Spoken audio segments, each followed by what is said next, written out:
तो आज बात करते हैं उस एक सवाल की जो हम सबके दिमाग में घूम रहा है। एआई के इस दौर में हमारी नौकरियों का, हमारे काम का भविष्य क्या होने वाला है। ये एक ऐसा टॉपिक है जो थोड़ी बेचैनी भी जगाता है, पर उससे कहीं ज्यादा उत्सुकता भी। तो चलिए सीधे मुद्दे की बात करते हैं, वो सवाल जो शायद हर किसी के मन में है। क्या एआई मेरी नौकरी ले लेगा? आज हमारी पूरी बातचीत इसी एक सवाल के इर्द गिर्द घूमने वाली है। अच्छा, आगे बढ़ने से पहले ये समझना जरूरी है कि एआई आखिर है क्या। बिल्कुल आसान भाषा में कहें तो एआई ऐसी मशीनें या कंप्यूटर सिस्टम हैं जो वो काम कर सकते हैं जिनके लिए आमतौर पर इंसानी दिमाग की जरूरत होती है, जैसे कुछ नया सीखना, मुश्किलों को सुलझाना और फैसले लेना। देखिए, सबसे जरूरी बात यह है कि यह सिर्फ नौकरियों के जाने की कहानी नहीं है।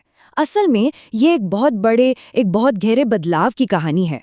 मतलब ये सिर्फ एक चीज को हटाकर दूसरी चीज रखना नहीं है, ये तो पूरे सिस्टम का एक ट्रांसफॉर्मेशन है।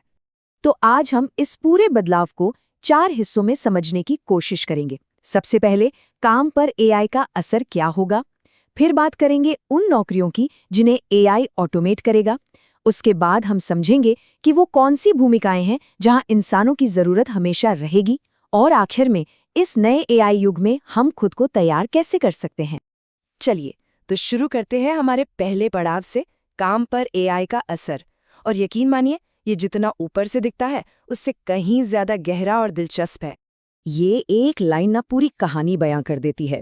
एआई सिर्फ नौकरियां खत्म नहीं करेगा, हाँ, वो कुछ की जगह लेगा, बिल्कुल। वो कई नौकरियों के काम करने का तरीका ही बदल देगा। और सबसे कमाल की बात तो ये है कि ये ऐसे नए मौके बनाएगा जिनके बारे में आज हम सोच भी नहीं सकते। चलिए अब उस हिस्से में चलते हैं जिसका शायद सबको इंतजार है। वो कौन सी नौकरियां हैं जो ऑटोमेशन की लिस्ट में सबसे ऊपर हैं। आइए इस टाइमलाइन पर एक नज़र डालते हैं ताकि हम समझ सकें कि ये बदलाव कब और कैसे आएगा। तो देखो, इस पूरे बदलाव को हम 3 हिस्सों में देख सकते हैं। एक है शॉर्ट टर्म, यानी अगले 5 साल। फिर है मीडियम टर्म, यानी 5 से 15 साल का वक्त। और फिर आता है लॉन्ग टर्म, यानी 15 साल के भी बाद का समय। अगले कुछ सालों में एआई सबसे पहले उन कामों को संभालेगा जो बार बार दोहराए जाते हैं। मतलब वो काम जो एकदम रोबोटिक हैं, जिनमें कोई नयापन नहीं है, जैसे डेटा एंट्री करना, कस्टमर सर्विस के आम सवालों के जवाब देने वाले चैटबॉट्स, या फिर सुपरमार्केट के सेल्फ चेकआउट काउंटर्स। ये तो हम आज अपनी आंखों से देख ही रहे हैं, है ना? तो ये तो हुई शॉर्ट टर्म की बात। अब जरा थोड़ा और आगे बढ़ते हैं मीडियम टर्म में। यहाँ एआई उन नौकरियों को छूना शुरू करेगा जिनमें स्किल तो लगती है, लेकिन उनका काम करने का तरीका काफी हद तक एक तय पैटर्न पर ही चलता है। जैसे कि सेल्फ ड्राइविंग टेक्नोलॉजी की वजह से ट्रक और टैक्सी ड्राइवर्स का काम बदल जाएगा, या फिर अकाउंटेंट्स का काम। उनके बहुत से काम तो एआई सॉफ्टवेयर ज्यादा तेजी और सटीकता से कर पाएगा।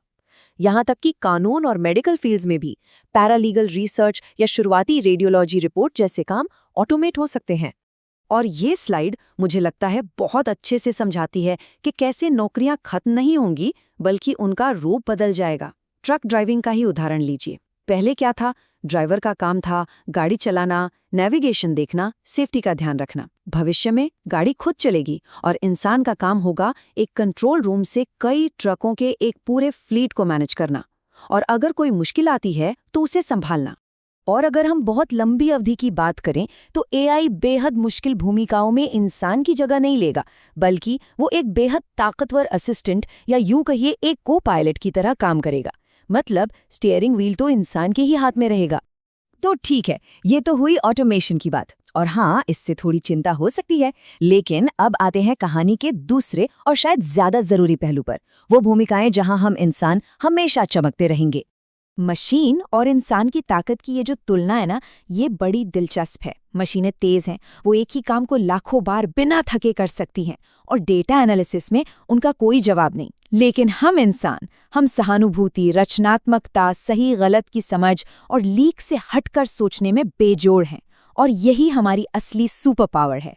इसीलिए आने वाले समय में वो सभी भूमिकाएं महफूज हैं जिनमें दिल से दिल का कनेक्शन होता है। एक टीचर जो सिर्फ पढ़ाता नहीं बल्कि बच्चों को प्रेरित करता है। एक नर्स जो सिर्फ दवा नहीं देती बल्कि देखभाल और हिम्मत भी देती है। और हाँ, कलाकार, संगीतकार या लेखक जो कुछ ऐसा रचते हैं जो पहले कभी नहीं था। थोड़ा और आगे देखें तो लीडरशिप और जहां गहरी समझ वाले फैसले लेने होते हैं, वो रोल भी इंसानों के पास ही रहेंगे। एक मैनेजर जो अपनी टीम को जोड़कर रखता है, एक उद्यमी जो एक नया आइडिया लेकर आता है, या एक जज जो कानून के साथ साथ इंसानियत को भी समझता है। ये काम कोई एल्गोरिदम नहीं कर सकता। और ये बात इस स्लाइड पर कितनी सही लिखी है कि इंसानी मार्गदर्शन और प्रेरणा हमेशा जरूरी रहेगी, खासकर शिक्षा और नेतृत्व जैसे क्षेत्रों में। मतलब एक मशीन आपको ढेर सारी जानकारी दे सकती है, लेकिन हिम्मत तो कोई इंसान ही देगा, है ना? और अगर हम बहुत दूर की सोचें तो कुछ काम तो ऐसे हैं जो शायद हमेशा के लिए इंसानों के ही रहेंगे। एक मनोवैज्ञानिक जो किसी के दर्द को समझता है, एक फिल्म डायरेक्टर जो एक कहानी से पूरी दुनिया को जोड़ता है, या फिर एक वैज्ञानिक जो अनजानी राहों पर खोज के लिए निकलता है। ये काम हमारी इंसानियत के बिल्कुल केंद्र में है। तो ठीक है, हमने भविष्य की एक झलक देख ली है। अब सबसे बड़ा सवाल, इस नए एआई युग में आगे कैसे बढ़ें? तरक्की करने का रास्ता क्या है? तैयारी कैसे करें? सबसे पहला और सबसे जरूरी काम है अपनी सोच को बदलना। ये इंसान बनाम एआई की जंग नहीं है। नई और सही सोच है इंसान और एआई की जुगलबंदी। ये मुकाबला नहीं, बल्कि सहयोग का एक नया दौर है। तो तैयारी कैसे करें? इसके 3 सीधे साधे स्टेप्स हैं। पहला, हमेशा नई स्किल्स सीखते रहें। दूसरा, टेक्नोलॉजी से डरने के बजाय उससे अपनाना और इस्तेमाल करना सीखें। और तीसरा, अपनी उन इंसानी खूबियों को और निखारें जिनकी हमने अभी बात की, क्रिएटिविटी, कम्युनिकेशन और सहानुभूति। और आखिर में बस ये एक बात याद रखनी है कि भविष्य इस पर निर्भर नहीं करता कि एआई क्या-क्या कर सकता है। भविष्य इस पर निर्भर करता है कि हम इंसान उसके साथ मिलकर क्या करना चुनते हैं। कंट्रोल और जिम्मेदारी दोनों अब भी हमारे ही हाथों में है।